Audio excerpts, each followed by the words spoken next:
Good evening and welcome to tonight's edition of The Probe. Tonight, nothing is exactly black. It can be black and white. Today, through the blurry sight of our teary eyes, we have met on this platform at a time when the soul of phenomenal leader has gone to join our ancestors, not to show forth his black side. We are here to shine a light on part of the life of this great man that many would do everything to cover. Jerry John Rawlings lived an interesting life. Call him a dictator and you'll be right. Call him a democrat and sane. It's true. His name and life meant immense sorrow to thousands. Yet, he brought immeasurable joy and peace to many. What a person. Such a human being. A criminal to many and also a saint. But we speak today of how great and a good man he was. Welcome to the eulogy edition of The Probe, live on the JoyNews channel, free to air on your digital terrestrial platform, Joy 99.7 FM, that's for our radio audience and affiliate across the country. On Joy Prime, we are also live. DSTV channel is 421. On Go TV is channel 144. We are on the CIMG award-winning myjoyonline.com as well. On all our social media platforms, we are live. My guests are ready, and I'll introduce them to you shortly. Please stay.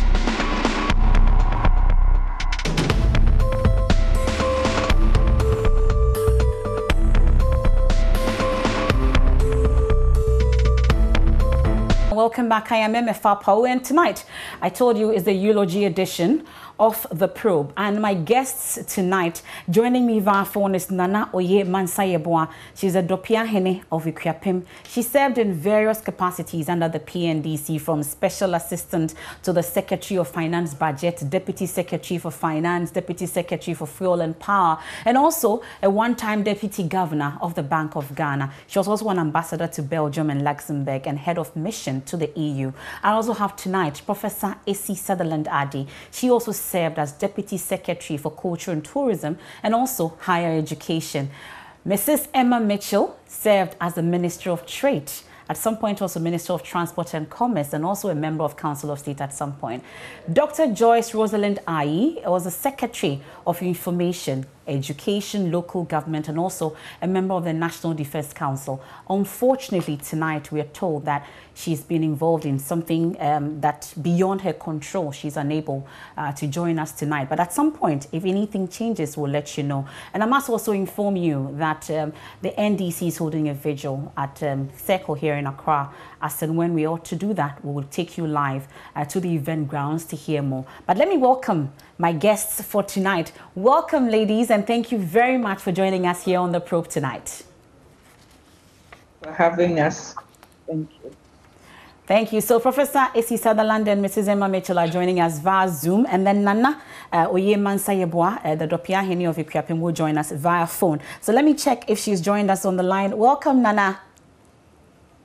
Thank you. Thank you so much, Nana. It's only a tradition that we start with Nana at this point because she's joined us via phone. Then I'll come to you, Mrs. Emma Mitchell and Professor A.C. Sutherland. So I would first want to find out from you, Nana, how you were hit by the news of the passing of your former boss.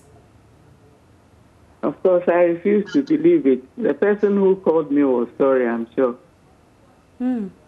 I said I didn't believe him. So it was much later during the day that I had to admit that it was true. But how are you taking it? Has it sunk in now, or you're still in denial? Somehow I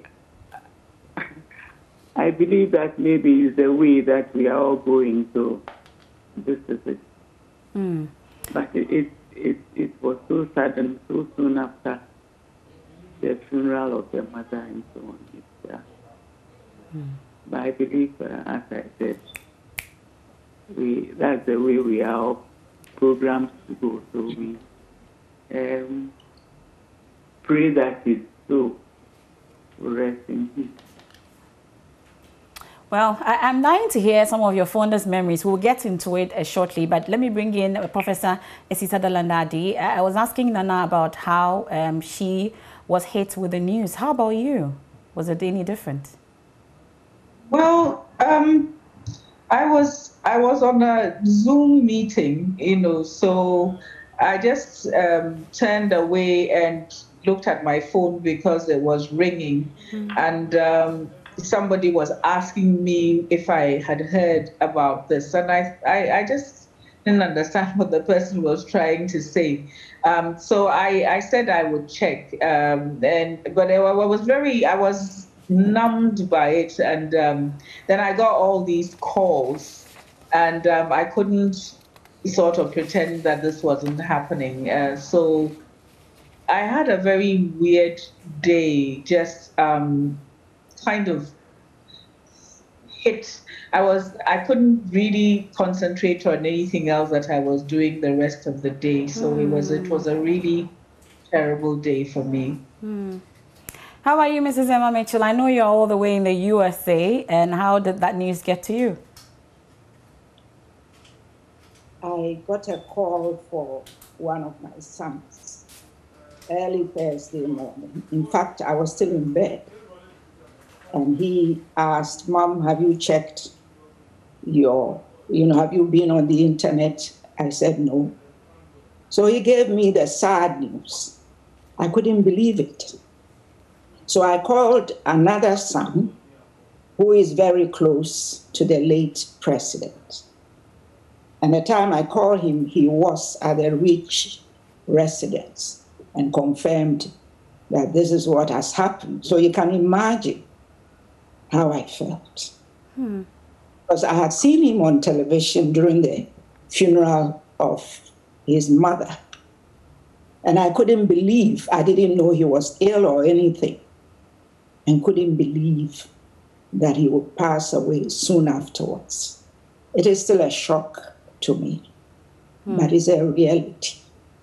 Well, you are not alone in that shock. Many more are still shocked as we speak, trying to come to terms with it. But let's hold my hand at this point and let's walk down, because you had the opportunity, all three of you had the opportunity to work with him in a way that most of us have not been able to. So, Nana, at some point you served secretary to the finance budget committee and all, a number of positions you held. I've seen the list of positions you held, then deputy governor of the Bank of Ghana, amongst others. I would want to first find out how you were appointed to your first position under the PNDC. Yes, how I was appointed. That year that the coup happened, I was working with the central bank at the research department, the public finance office. They had organized a course for me at the University of Sussex, Brighton, on planning public expenditures. It was going to be that winter. So all the arrangements had been made. And then when the coup happened, the borders were closed and people had to ask for permission to leave the country. So that's how I came to be, how I came to the knowledge of the group at the Dema camp who were given permission to travel. In fact, I was one of the first few persons to travel out of the country, not just because of the program, but because I had to take some cocoa documents that had been locked up, and the GCB London was being threatened with closure because monies were not going there. The documents had to be taken to the Ghana Commercial Bank, and then people would pay against it, and the bank would have money to do business. So I was given permission to travel, and my hand language was the cuckoo documents. I won't tell you how much it was involved. I'm interested in knowing. We want to hear that. I'll tell you later. Okay. So I got to London. Luckily, I knew the city of London very well because I had worked there 3 years before at the Ghana Commercial Bank itself. So I got there on a winter night and I held on to my hand luggage and I was pulling the suitcase and I said, if somebody said, hey, I'll just leave the suitcase and take my hand luggage along. So I got to the bank the following morning and they almost carried me because my being there with the documents prevented the bank from being closed down for want of money. So that's how I got, people got to know about me as a child. Okay. And therefore, of course, when Dr. Butcher went to the Minister of Finance and they were looking for somebody to support it, I was asked to go and work with him. When you say you were asked to go, were you forced into this or you did that willingly? It was arranged with my boss at the bank. And I went on secondment, actually. Okay. I went on secondment. Well, we'll get into the details because that's where the fondest memories will come, because at some point you did work with Chairman Rawlings. I'm sure meetings before budgets you did, so we'll get into it. But Professor Adi, how about yours? Were you forced into this? Did you do it willingly or did they just call you out, come and serve? Well, it was my then very good friend and colleague, Dr. Mohammed Ben Abdallah, had been appointed the Secretary for Culture and Tourism. And he warned me that he was going to ask for me to come and support him after he'd been there for a little while. And I had just had a baby and so on. So I said, look, I mean, I really can't do this right now. And so they should give me a chance to think about it, because I was thinking about my children. I was thinking about leaving the university, you know, and so on.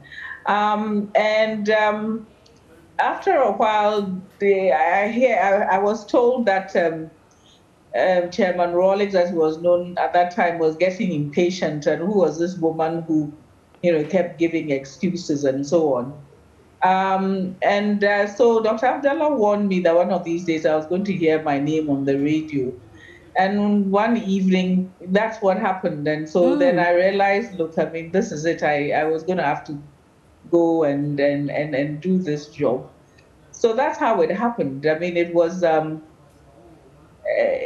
difficult decision, but at the end of the day, yeah, and I was pretty young too. I was 32 or something like that. So it was like, you know, what am I doing? But there you are. I took the challenge and went into to support. Yeah. And you didn't just do culture and tourism. You also did higher education for someone who didn't want to do this at the point, and then you ended up there. Then you took up other positions as well. How did that also add up? Well, you know, the culture, I went into culture and tourism, but then very soon thereafter, the ministries were changed. So tourism was added to trade, and culture was added to education. So we now had the Ministry of Education and Culture. And when we got there, there was a lot of agitation in higher education, because at that time, with the with the economic reform and all that was going on, there was a push to change the way that the universities were structured, particularly changing the funding and getting students to now pay for boarding and lodging and so on. So there was a certain amount of agitation, and it was decided that of all the deputies that were in education and culture, they decided on my behalf that I was the calmest person Okay. and persuasive and so on, and so I should take that role. I cried because I thought that I was going in to just continue with doing culture, which I understood much better. But yeah, so that's what happened. So that one I definitely took up with a certain amount of reluctance, but then then once I was volunteered, as it were, to take it up. I tried to do the very best that I could. Well, Yeah. is it that at the point there's no way you can say no to Chairman Rawlings when he says you should take up this position? Is that the case? I'm sure Nanoye can also answer that. Is that the case? I wouldn't say so. No, I found myself growing in the job that I got to the ministry. Those days there were no takers for jobs, so Okay. there wasn't a deputy to the substantive secretary, and to be able to help along with all the efforts about the economic reform and so on, they gave me the substantive deputy finance position, so I could work with him towards the chair.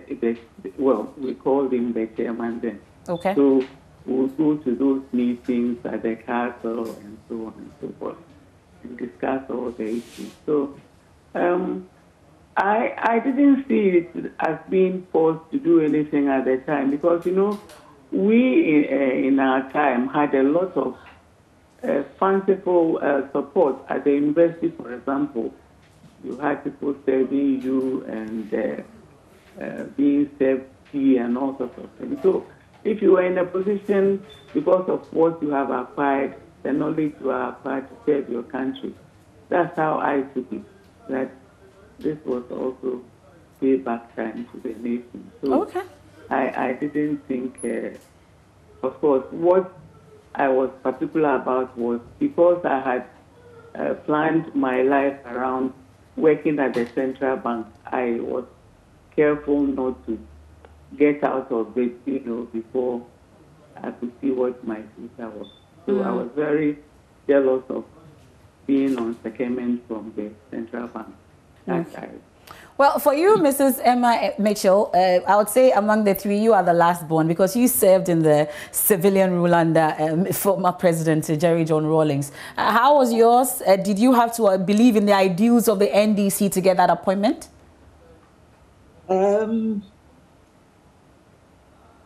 I had known the late president and the wife from Achimota School Okay. several years, before. But then I was invited to become a member of the become a member of those who founded the NDC in Tema. So I was a founding member of the party in Tema. And it was during that time that the late president and the wife invited me one day to their house and told me that they wanted me to come and join them and support the work they were doing. So my first reaction was, and it was to Nana, the wife. I said, Nana, you know me. You know I don't like, to be in the public. Incidentally, I was her house prefect. I said, oh, Sister Emma, but you can't do this. You go and think about it. So I went back to Tema.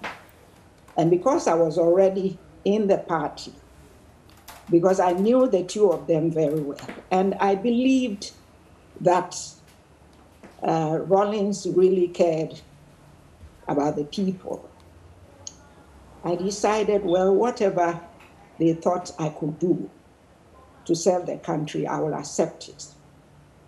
At the first meeting, they never told me in what capacity they wanted me to help or serve. But then I heard my name on the radio that certain people have been nominated for ministerial appointments.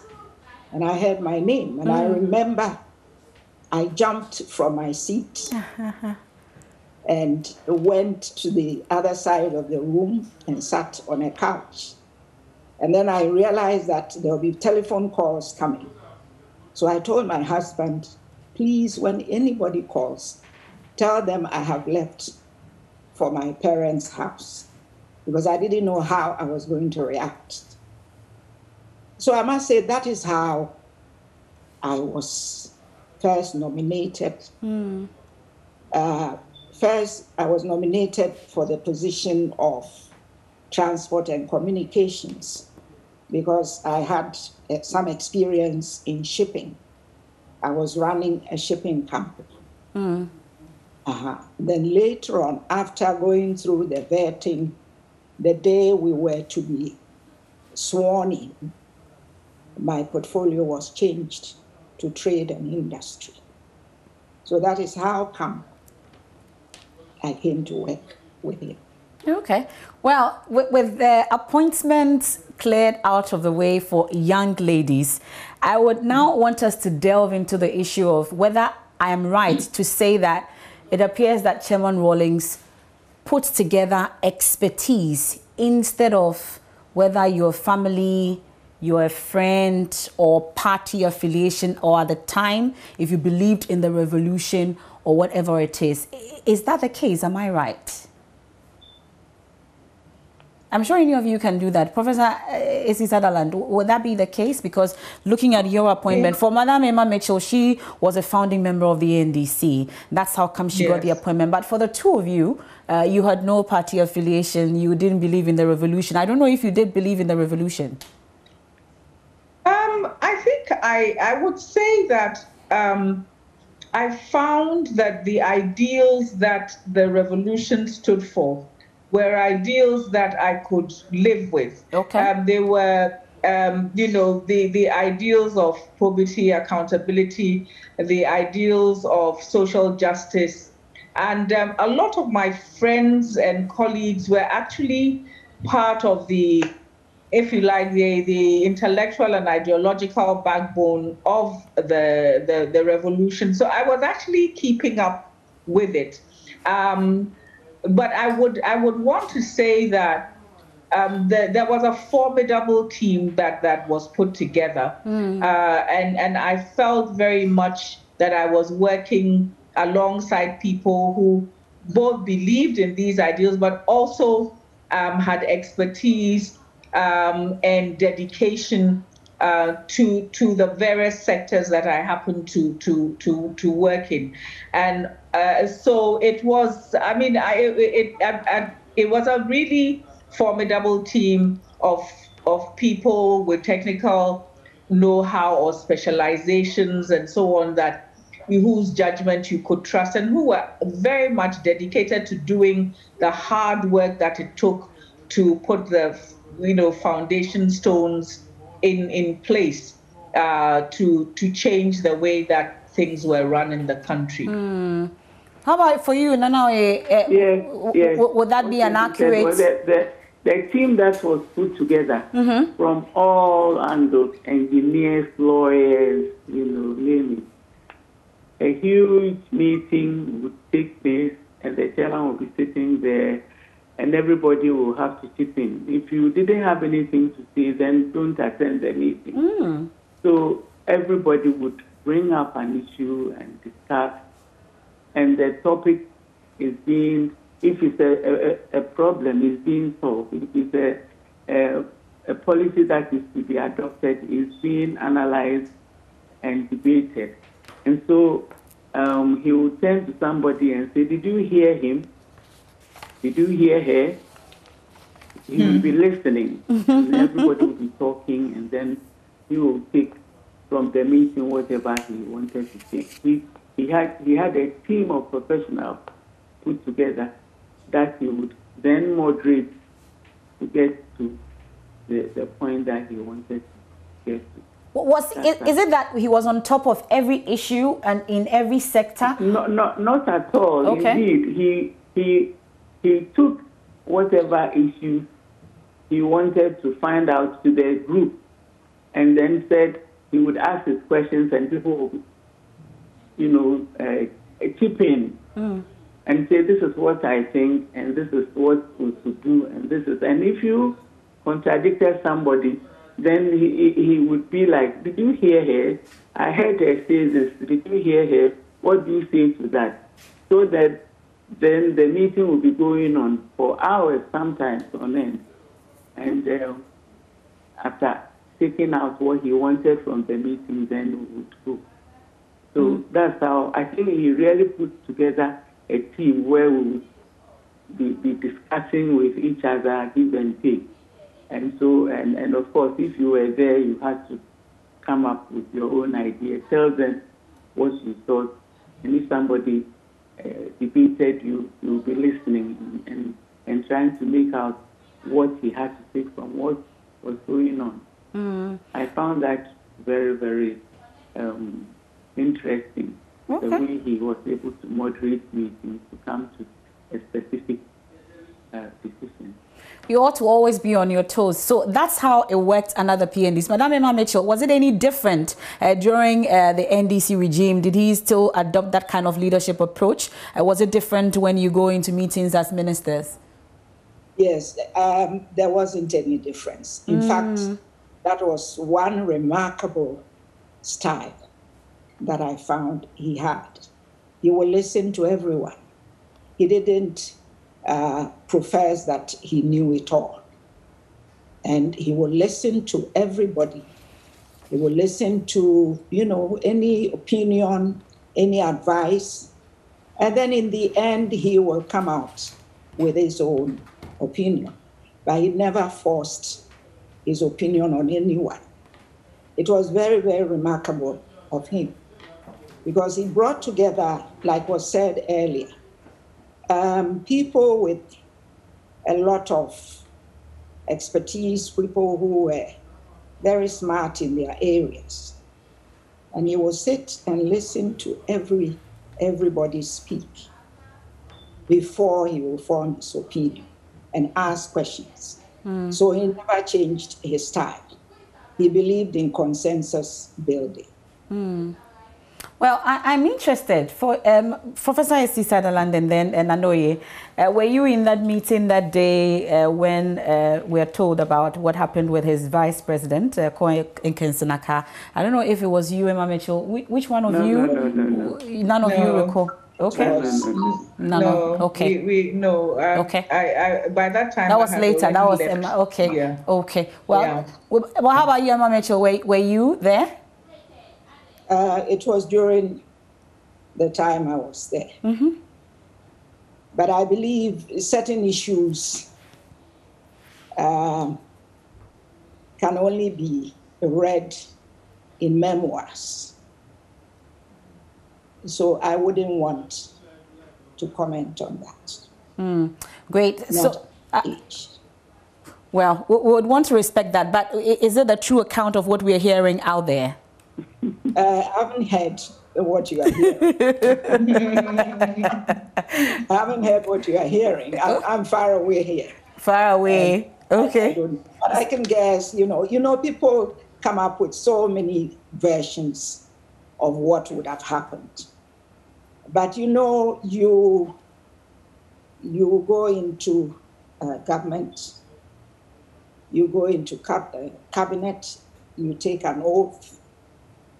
And so there are certain things you don't talk about. But I believe one day you can read about it in my memoirs. Well, I can't wait for that memoir because there are other issues that we'll be tackling with you. Some of the issues that came up whilst you were minister, for instance. So were meetings that heated to the extent that sometimes it gets physical during your days, Professor A.C. Sutherland? No, I wouldn't say they got physical. And in any case, of course, I was a deputy minister, so I didn't go to cabinet unless I was invited. But or to the PNDC meetings. But when you went, people were very passionate about about their presentations, and you were questioned very, very, very vigorously because it was a time of rapid change. It was a time where, it was touch and go about many kinds of decisions during the period of the PNDC. And therefore, if you made a presentation, you had to contextualize it in such a way as to be convincing that you were not going to turn the people against the government, or that you were not going to cause any type of confusion. And therefore, yes, we were vigorously questioned. I mean, you couldn't just go and lay something before them and expect that you would, be accepted just like that. And most of the time, it was Justice Annan or somebody else who was chairing the meeting. The chairman would be sitting sometimes with his back to the meeting, looking at the sea, and you would think that he wasn't listening. And then all of a sudden, he would swivel his chair around and ask a barrage of questions which you would have to answer. So, yeah, they were heated to the extent that people had to justify their point of view and what they were bringing. But actually, a lot of the as it were, the questioning came from colleagues around the table, who were, probing into the rigor and validity of of your presentation, and not he himself as such. Okay. Well, Nanoye, how difficult was it working with Chairman Rawlings? Did he give you the free room to operate? What kind of person was he when it comes to that area? Pardon? I was asking how difficult it was working with Chairman Rawlings. Did he give you the free room to operate, for instance? It wasn't difficult. It wasn't. I personally didn't find it difficult working for him, to the extent that I was doing professional work, and as I said, if there were problems, he would get moderation. They talking about fisticuffs about meetings. We never got to that, but where there was heated argument, Justice Sana would always call the parties involved after the meeting to go and try and moderate. So that was at our time. So I found working with Chairman Rawlings that he was, to a very large extent, very fair and firm. He was firm, and he was fair also. And there is also the idea of probity and accountability. And there's something that he said, he used to say that I would be telling my children about later. He said, if you have an opportunity to serve and therefore there's opportunity for you to make something for yourself, then he would use his right hand and say, so you take something small, like you are eating shit or something, and you take a little bit of it. But you don't put both hands into the food and just, and that he's talking about greed. I always remember him for that, and I tell my children about it, that really made an impression on me. He was fair, and, that time, it was not very easy. Some people were closer to him than others. And so if you were not there, you were in the four corners of an office, like some of us are used to.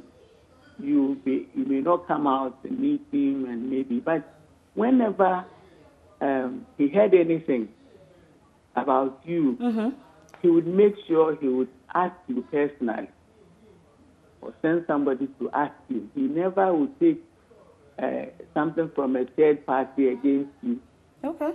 That's what I found. Was there a moment he heard anything about you and confronted you on that particular issue? Yes. You remember Mrs. Mugabe, the Ghanaian wife of late Mugabe, died, and there was a delegation that went to that funeral.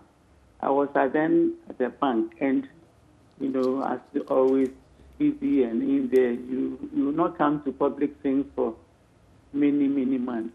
But I remember the 6th March after that event, I decided to just get down from my office and go to the forecourt of the State House. Met friends I haven't met for a few months and so on. And then he came in with his entourage, and we all turned around to see the lights and clap and so on. Then after a few minutes, I noticed he was coming towards me. So I was like, what is this again? Because it's not the first time that he was like, Madam, why did you keep that aircraft waiting? So I'm like, which aircraft? And he said, you were supposed to go to Harare with Madam. And I said, I wasn't told. So he went back, got the protocol person and Madam all the way back and said to the protocol man, Madam here says she wasn't told about the trip to Harare. Okay. So the man scratches his head and says, I'll explain that later. I was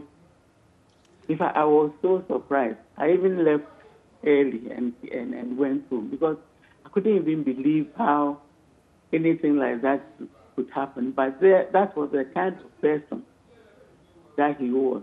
He would give you that chance to explain yourself.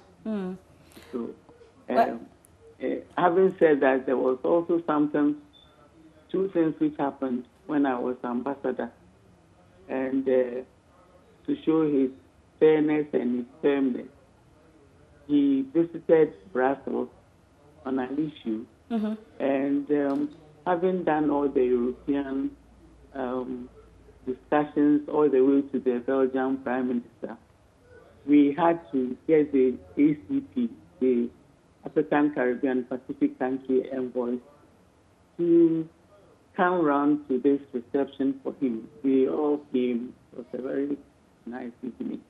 The minister and his entourage and we set up a nice speech for our president to give.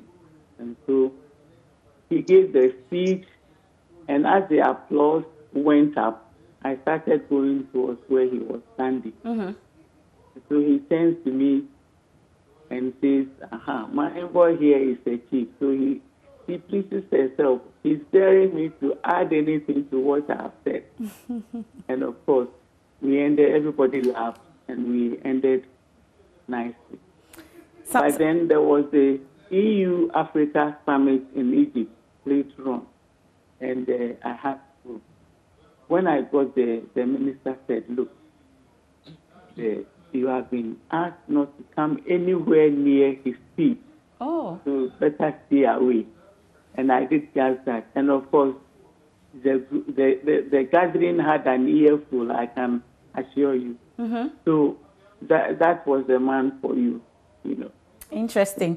Well, what you see on your screens now, if you're watching us on the Joy News channel, are live pictures from the Obra spot where the NDC is currently holding a vigil. As and when necessary, we'll take you so you can hear some of the sounds from that vigil there. You can see in your shots the former president, John Dramani Mahama, and the wife, Lodina Mahama. We also see the running mate, Professor Nana Jane Opoku-Agyeman, also there currently. It's an NDC vigil. The General Secretary Johnson Asiedu Nketi, amongst others, they are all there, and we'll bring you live visuals from there. You can see the visuals shortly, but we'll take you there as and when necessary. But you can also join us via WhatsApp. You can send us a message. Any question you have for the three former appointees of former President Jerry John Rawlings, you can send them in. It's 05401 09009. Now, Madam Emma Mitchell, so for many, I was asking you earlier about an issue that you didn't want to go there.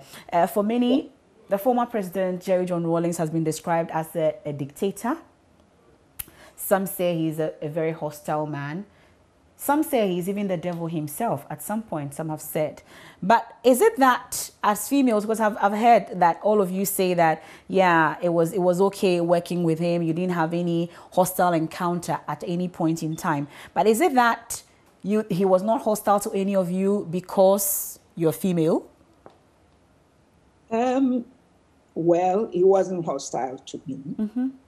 And I must also say that I realized that he had a lot of respect for women.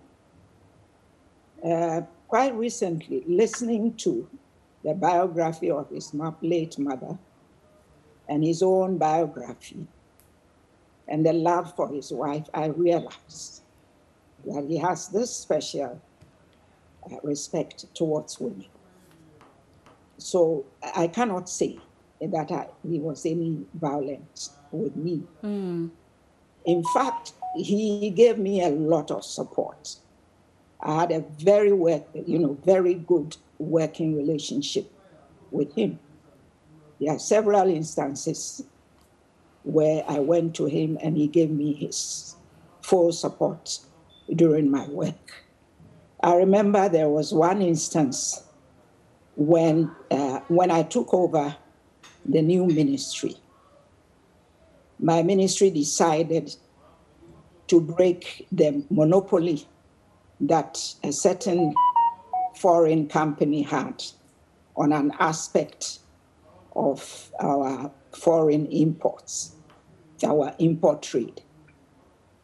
And having been the only company at the time that was, making money out of this, I faced a lot of challenges trying to bring in other companies. And even though my proposal to Parliament had been approved, when I took steps to implement what I wanted to do, I had a position even in the media and some parties in Parliament. And a very good friend hinted me that, the former president had been advised to shuffle me from the ministry. So I went to him. And after listening to me, he gave me all his support, asked me to go ahead and do what I wanted to do. That was not the only instance. There were so many other instances. So as far as my work was concerned, I didn't have any problem. He gave me his support. Okay. As I said earlier on, that's the impression I had. My other female colleagues also enjoy the same support and cooperation, but didn't experience any violence. Okay. Professor Sutherland, is it because you were female? You share in Emma Mitchell's account of his working with him. I've just described to you how many people see Mr. or Chairman Rawlings at the time. I was asking if he treated you differently because you're female.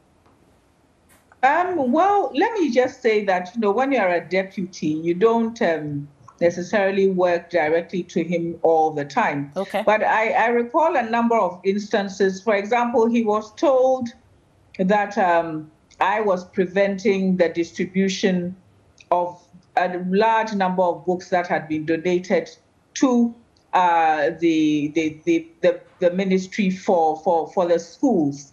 And I was one hot afternoon, had to rush to the castle to go and explain myself. And when I got there and explained that we were reading the books and finding that there was a lot of American propaganda, in those books. Okay. I can't tell you what organization had brought them, but they were wholly inappropriate for our children. What was in there? And so I said, what was in there, Prof? Look, sorry? No, the content, I mean, not the organization that brought them in, but what was in that book? Well, it promoted things like Columbus discovered America.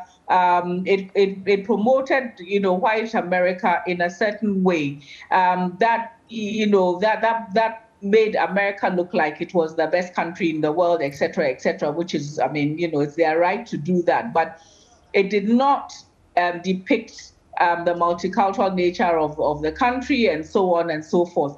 And then a lot of the examples were not relevant, talking about snow and, all kinds of things which were difficult for us to go and just dump on our children. It was a dumping, in a way they were dumping the books on us. So once I had explained that he just said, okay, I should go and do my work. And so, because when I got there, he wasn't pleased at all that, we needed books, and I seem to have been preventing that. So that was one thing that happened. Another thing which I had some difficulty with was that he was quite, irritated with, after a while, with people in academia. It was like we talk and talk and talk, and we have propagate all these things. And what's the concrete solution that we want to bring?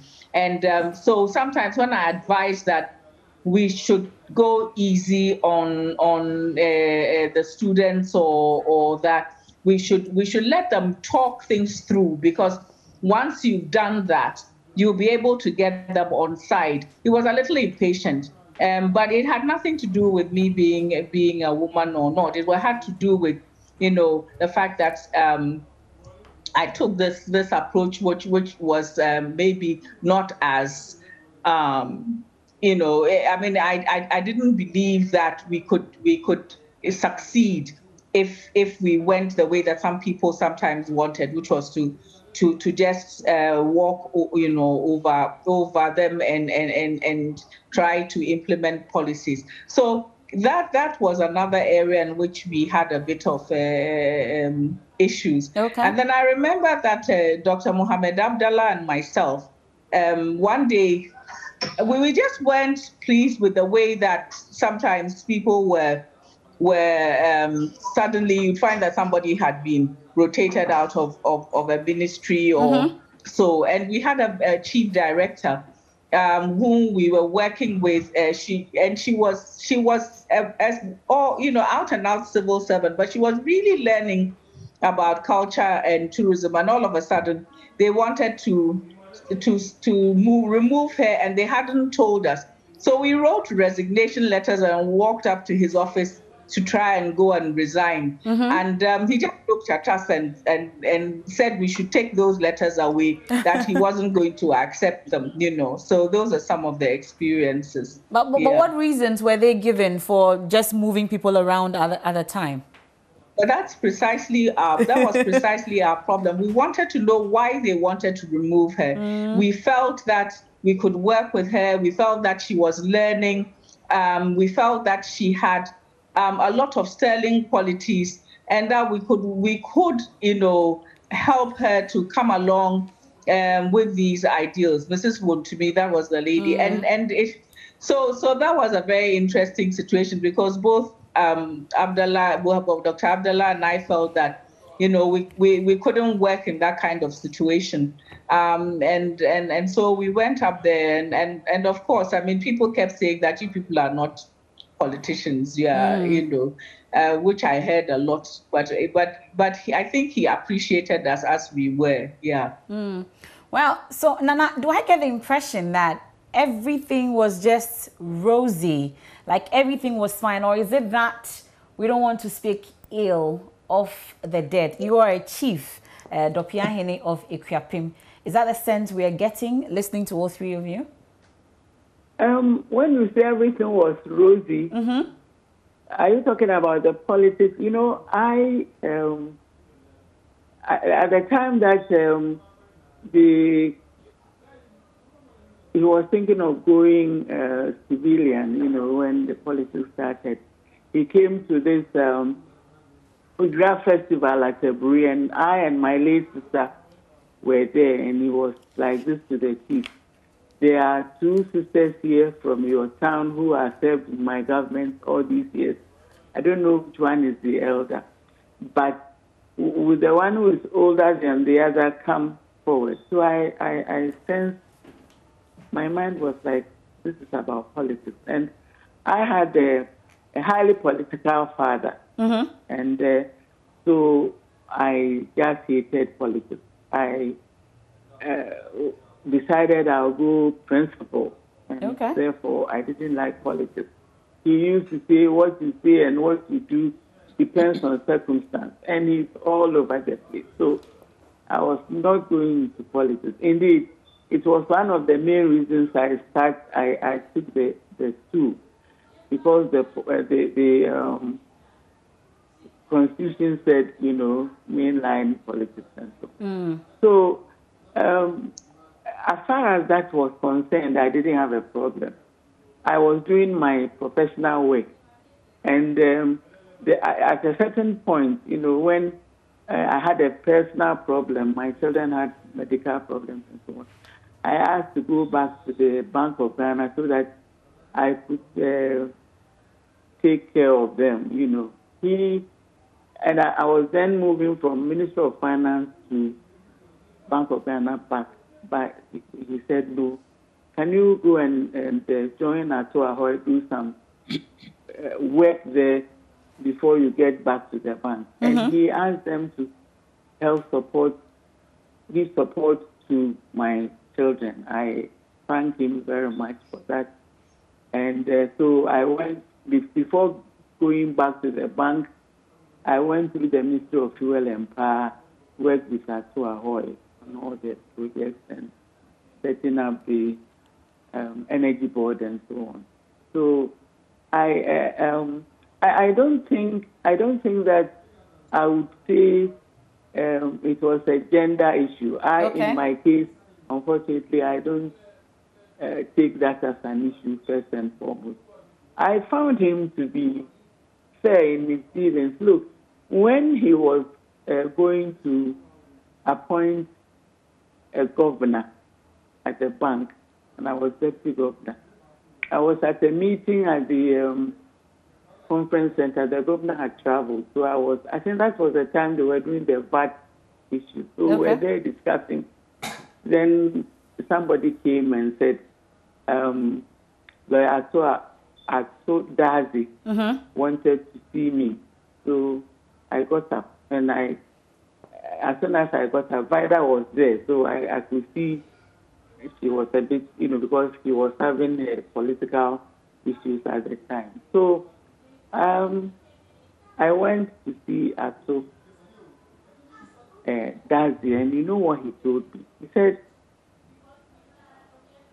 I was to be told that there were going to be changes at the Bank of Ghana. He wasn't going to make me a governor, but because I've been deputy, so he will send me out as an ambassador so that I will be my own boss.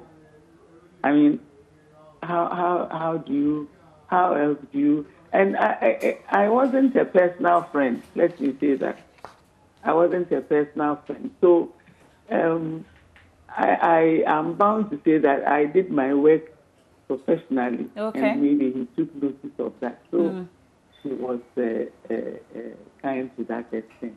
Well, I would want us now to get into his legacy as you see it in the various sectors that you served.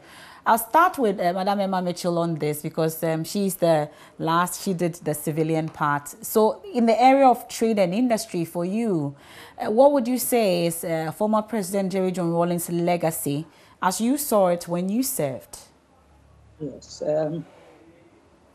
I would say that his legacy will hinge on developing the non-traditional export sector.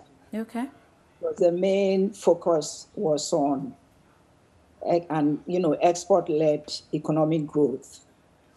And during that period, we discovered several products, non-traditional products, that we could promote to earn more foreign currency for the country. But before I go into that, you had asked whether everything was rosy. Or you just didn't want to speak ill of the dead. Yes, that is our tradition. We don't speak ill of the dead. But we did have our differences at some stage. And with the differences which happen in any relationship, I thought the best way was to opt out of the administration. And knowing what happened? What was the difference? Because it was an exit that many still want to find out. Differences in views, differences about an issue. So I opted out. This is a public issue. This issue about some money is involved, we are told. I said some of these you can read later. In your memoir. There was a very strong difference. And later on, after I opted out, he tried to get me back. I was already out of the country. And knowing the way he was, after some time, he realized what I stood for. And I believe he respected my view and respected the move I took to opt out. So I wouldn't say everything was rosy. So were you able to clear your name in that particular issue, for instance, with him? Yes. Oh, yes. Oh, yes. I got, information from him apologizing and regretting what had happened. For the benefit of those who do not know... He respected me that, you see, somebody who respects you if you can stand up for what you are convinced of, for what you believe in. And that is what happened. So later on, after some years, I met him at a funeral of a lady from the Caribbean whom, we both knew. And we were sitting across the funeral grounds, and he got up. And you can imagine all eyes were on him because he was walking towards me. And he did come to me and asked how I was doing and all that, small talk, and went back.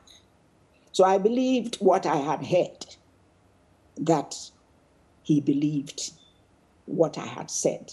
At the time, I had the differences with him.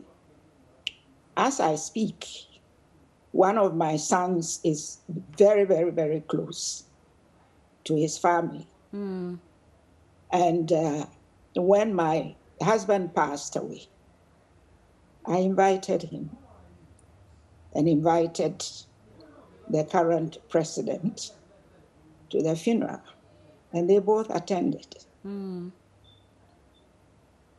so I wanted to clear that point. Well, so whatever difference it was, I'm sure those who do not know this issue, I don't know if Professor Sutherland and Nanoye know about it, but I'm sure you're also interested in knowing whatever difference it was, because we've heard about some $50,000 issue that you were involved in with the 31st December Women's Movement. Is that the difference you're talking about? No, it did not involve the 31st December Women's Personalities. We've heard about Madame Sheriaiti and Anakunedu Ajimon Rawlings herself. I wouldn't say Nana Kunedu. Okay. Okay. I wouldn't say it. So what's the issue? What's the issue? But, it involved Sheriaiti.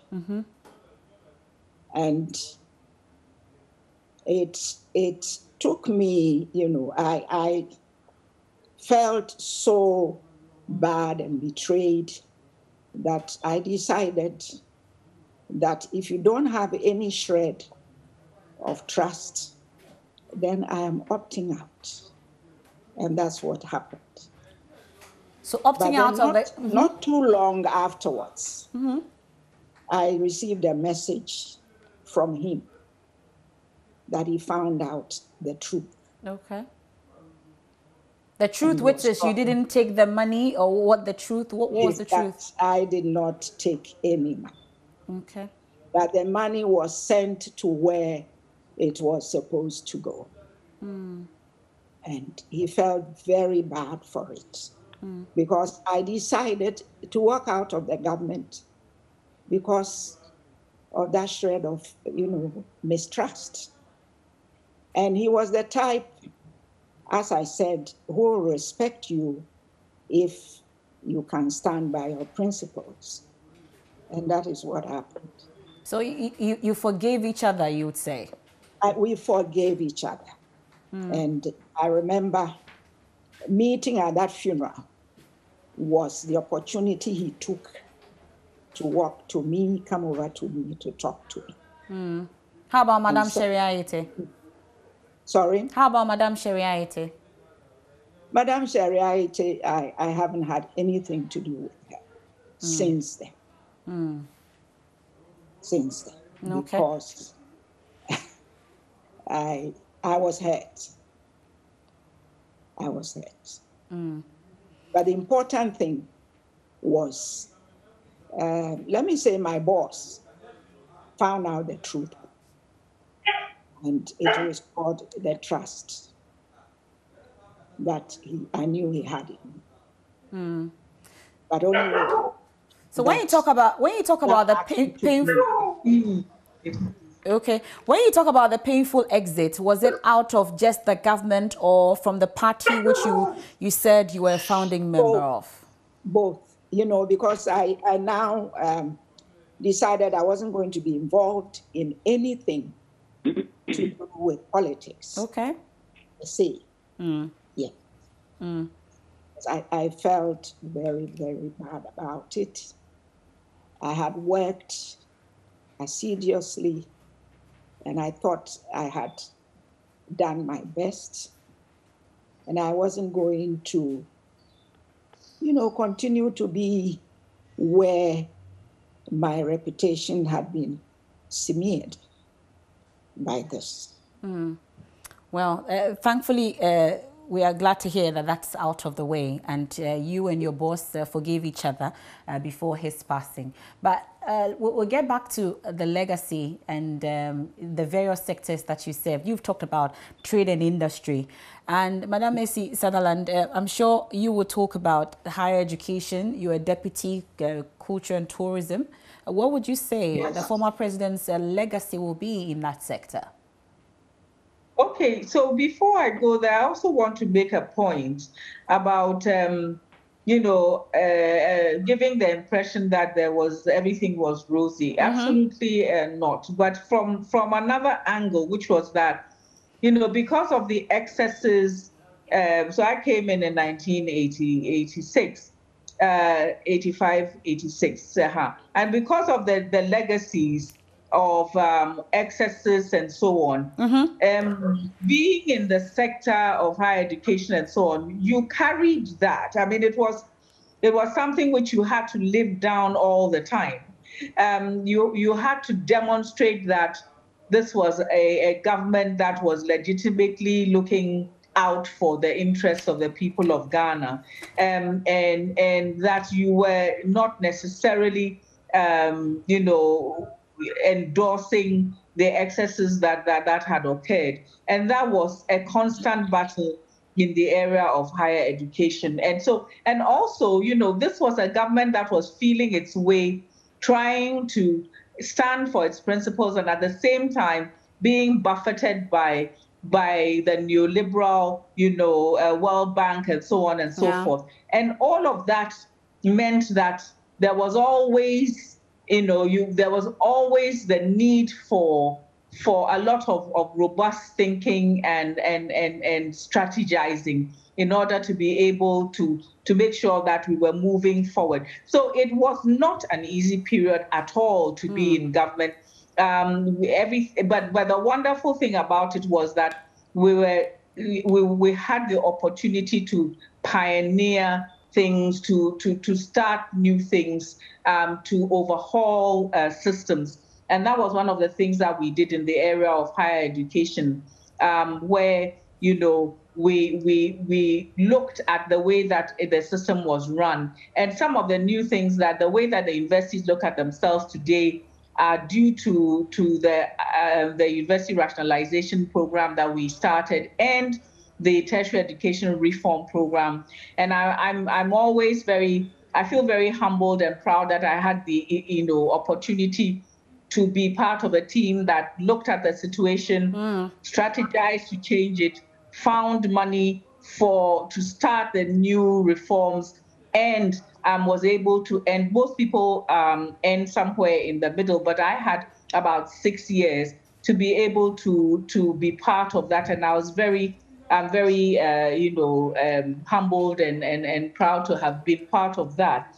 The things like upgrading the polytechnics things like, even people don't maybe realize it, but at first the president was the chancellor of all the public universities. This was the regime under which that was changed, so that a distinguished, member of somebody who had distinguished themselves could be asked to be chancellor of the university, of a public university, which is a big thing. And the National Council for Tertiary Education, the Accreditation Board, all of these things to regulate and the higher education system and form a buffer between government and these institutions, which were sort of independent, so that there wasn't a lot of government interference. This was something that I feel very proud to have been part of. I also, in the area of culture, a lot of things happened in culture. And I think that it's important for us to understand that I think the President Rawlings or Chairman Rawlings at that time evolved into understanding the role of Ghana in the Black world. And so things like the Du Bois Center, the Kwame Nkrumah Mausoleum, the National Theater, all of these things, which he listened to, the people that he worked with, like Dr. Mohammed Ben Abdallah, and helped to move, the cultural sector forward in a way that hadn't happened for a very long time. So, I mean, there are many other things, but I think that I will, stop there. We definitely had the opportunity to move things ahead in these two areas. Yeah. Well, for you, Nanoye, we can talk about the structural adjustment program, for instance, but I'm sure that there's more that you would like to add when it comes to the legacy in the area of finance. Structural adjustment program, that's a big one. Something else. It was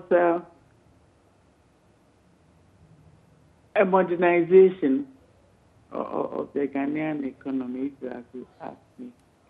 And because we had, there was hope before, I believe, at the beginning of everything, people thought they could fall on, there was a lot of ideological thinking left to the left. People thought they would have support from their allies to the left to help Ghana financially. It didn't happen.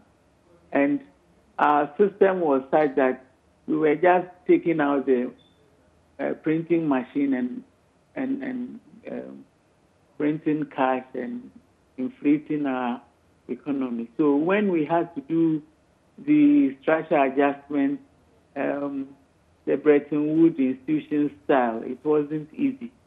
But at least we were able at the end of it, at some point, to modernize and become part of the world economic order, if I may put it that way.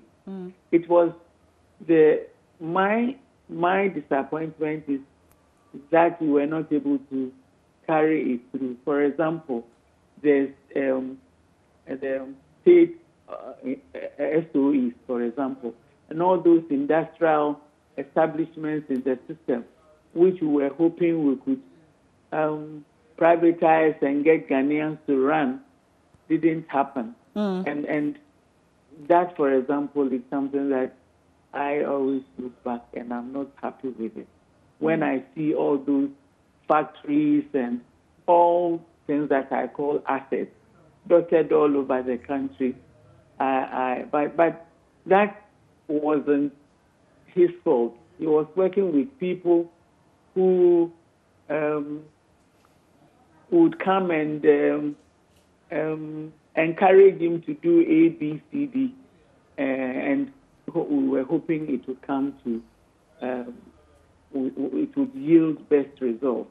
But we are here, and he, I think, gave the leadership, and we were supposed to, as Ghanaians, look out for what was good for the nation, and follow up. So that's really what I would say. The structural adjustment program, for example, I've been to conferences where you'd have academicians talk about it and they are talking politics. You would have the whole, everything that we tried to do later on, I found was politicized. And I think that is something that we lost a lot from.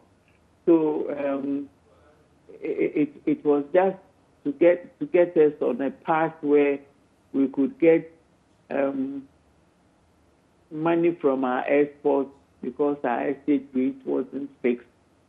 It was so that we could, even devaluation itself could be used as a tool to get things done on the other side. So you devalue and you make sure you have a tight budget so that you give some more money to wage earners and so on and so forth, and get more money from the export sector to do the infrastructure projects that you required.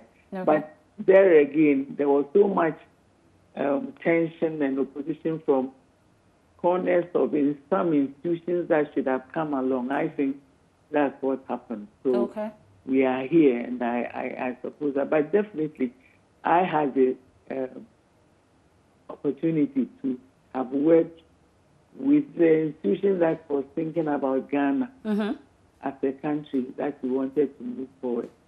There may have been failures, but then it was worth the effort, I think. Well, this is The Probe on the Joy News channel. It's also live on Joy 99.7 FM, myjoyonline.com, all our social media platforms. Your messages coming up shortly is on 054 01 09 009. I am learning a lot, and most of your messages are saying same as well. We'll put your questions also that you've sent in to them shortly after this break. Please stay.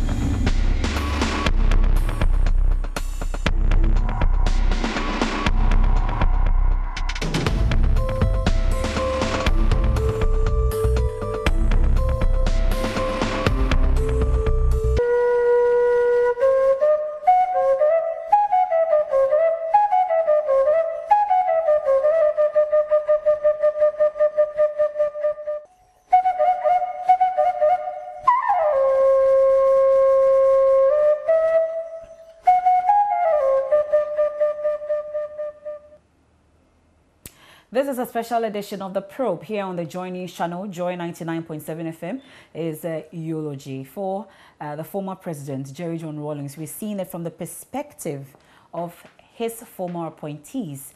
Joining me tonight, we have Professor Isisa Dalandadi. We have Nana Oye Mansa Yeboah. She's the Dopiahene of Ikuapim.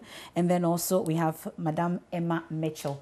They are my guests tonight on The Probe. We'll be wrapping up, but we have a number of messages that I will have to go through. I was dying to ask about the media.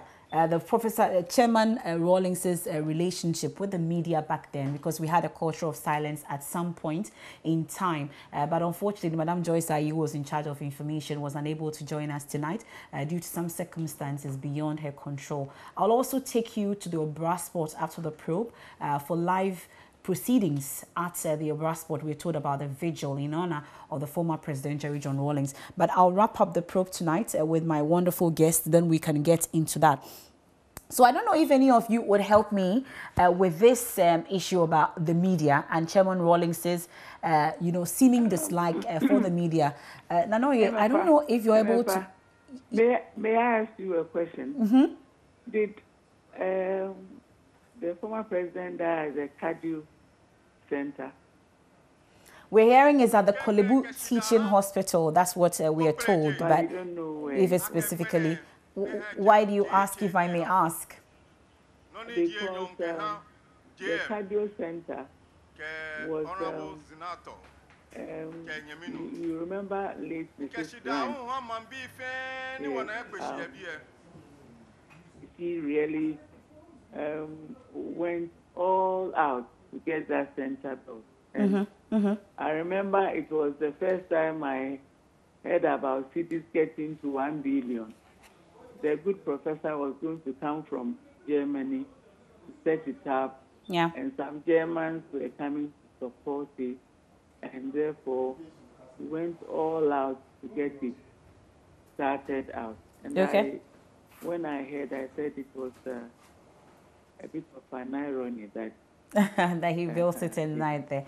Well, but that's not what we're hearing. At least we're told that it was at the Kolebu Teaching Hospital, but we had to actually confirm it was at the Cardio Center. But I was asking about the media. Professor Adi, I don't know if you can quickly touch on that, because there are a number of messages that, questions for you that we need to talk about. At the time, issues about his relationship with the media, for instance, has come up. We've heard about issues about culture of silence, where at some point some journalists were jailed. Of course, these are issues that subsequently will come up, but I would want you to touch on that briefly. Are you able to do that? I would like to say that there was a tension between the notion of having having a military junta stand in for the people, as in terms of who rules the country and on what basis. So there was a certain tension between a military-led government and the idea of having democracy. And many of these, in fact, a number of these journalists were also socialist in orientation, and there was an ideological tussle. So that was also part of the issue. Yes, yeah, and of course, remember that now we are a whole different ecosystem of media. Before that, that we had the media was mainly run by the state, as we had had for many, many years. And so anybody who was not, was not going along with what the state was doing, was likely to run into difficulties. And I mean, some of these, so there was a difficult relationship. Okay. There's no question about that at the time. But what we need to see is that there was the regime was evolving over time. Okay. So what it was in 81 is not the same as what it was in 85, not the same as what it was in 90, and so on. And so we were going along, an evolutionary path, and there were a number of casualties along that path, and one of those casualties was the relationship between the state and the media, because sometimes the idea was that the people in the media wanted to just wanted to derail what was happening in the state. What? Which and I have to say that, as I mentioned earlier on, dealing with the media, dealing with academics and so on, I felt that a number of we could have done things differently, sometimes, and some of us. So there was always that tension there. Yeah. I don't know where the time went. I don't know how time just left us at this point. But I would squeeze in these questions. Few questions that have come in. So this one from Francis in Medina is asking, were your guest in this country when Professor Kwame Nkrumah launched his book, Working with Rawlings? Have you read it? What are your views? I'll start with you, Emma Mitchell, on that. Quickly, if we can quickly give me a response to these questions that have come in. Madam Emma Mitchell, have you read Working with Rawlings' book by Professor Kwame Nkrumah? Unfortunately, I haven't read. But you've heard excerpts about it, haven't you? I have heard excerpts. True account? I believe, what I have heard. Some of it probably happened before my time.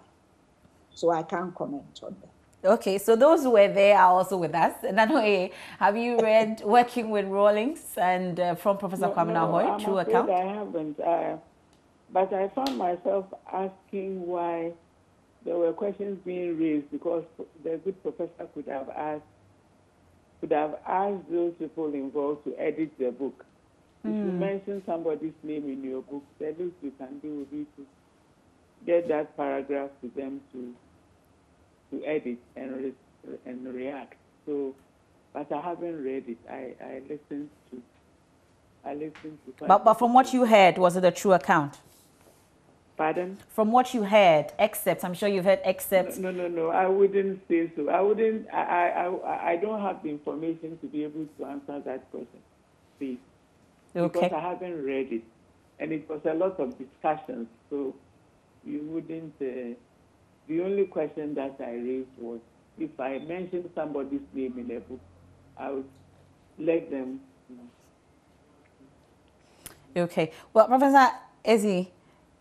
Yes, please. Working with no, Rawlings. I haven't read it either. What I would say, however, is that for an era as turbulent as this was, I think that all or as many people who are involved in it as possible should be writing to give a full impression, because we were working without really documenting, and that is necessary. I don't know about the timing of the release of the book, but I don't know and about the details. But this is the point I want to make as far as that book is concerned. Okay, so we have one also a message from Evans, SSC in OT region. Now he says that my question for the guests is, how do they feel working with a man who is half loved by many and hated as well by many as well? Well, any of you can take it quickly. How do you feel working with a man who is half loved by many and hated as well by many? Madam Emma Mitchell?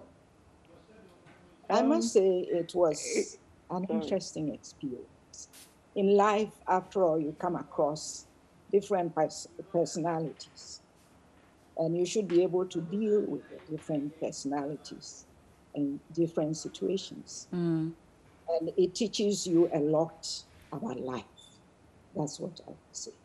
Well, that gives Madam Emma Mitchell the opportunity for the final words. I'll give the rest. Nanoye, this is also a question. I'm sure this is a question that can give us an opportunity to draw down the curtain. And the question is? Is asking how you feel working with a man who is half loved by many and hated by many as well. Well, you see, if you look at how it all started, it's natural that there will be people who wouldn't love him. Yes, that's much. I mean, nobody can dispute. But we are here. We are here, so this is what it is. Okay. That's my reaction. Okay, Prof, how about you? Well, I would say that it takes a lot of, you have to have your own strong beliefs, and you have to know that you can always leave when you need to leave, which was something I always knew. So I did not have, a difficulty in working, because if I felt that it was, things were beyond what I thought were of the standard and so on that I wanted, I could leave. And that was a big, it made things workable for me. As for being half loved, yes, as my two senior sisters have said, it was not easy to be working in the circumstances of military excesses and so on. But he opened the door and gave an opportunity for us to transform the country, and for that I'm really, really grateful for the opportunity, and I think that that's how we should see things. But I also believe that things could equally go rotten once more, and so we should watch out and make sure that those things that he pointed out, if he wasn't able to finish them, we should certainly try to stand on that and move our country forward. Well, that's our Working with Rawlings edition of The Probe tonight. Thank you so much, ladies, for joining us on The Probe tonight. I had Nana Oye Mansa Yeboah. She's a Dopiahene of Ekuapem. She served in various capacities under the PNDC. We've also had Professor Esi Sutherland Adi. She also served under Chairman Rawlings. And of course, Mrs. Emma Mitchell, another civilian rule. She was the Minister of Trade. Thank you so much for being a part of tonight's edition of The Probe. I am not gone. We'll still be here because we'll be taking you into the Obra spot, but that's it for The Probe. For our radio audience, you would be getting A Walk with Jesus shortly, but as and when we get the green light, we'll take you also to the Obra spot. Thank you so much for your time. I am MFA and thank you so much, ladies, for joining us for this edition. I'm pushing for another edition with you because I really learned a lot. We are grateful.